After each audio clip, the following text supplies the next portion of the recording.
નમસ્કાર મિત્રો, વિડીયોમાં તમારું સ્વાગત છે।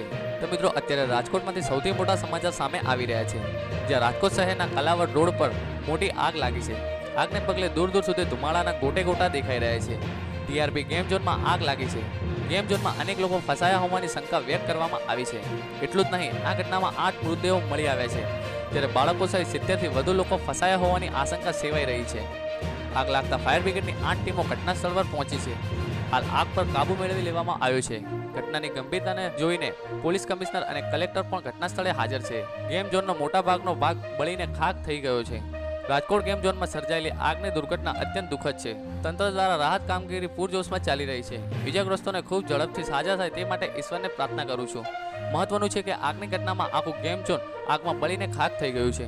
આ ગેમ ઝોનમાંથી 70થી વધુ લોકોનું રેસ્ક્યુ કરી બહાર કાઢવામાં આવ્યા છે। ફાયર બ્રિગેડ અને એમ્બ્યુલન્સ ઘટના સ્થળ પર હાજર છે। ગેમ ઝોનમાં આગ લાગવાનું કારણ હજુ બહાર આવ્યું નથી।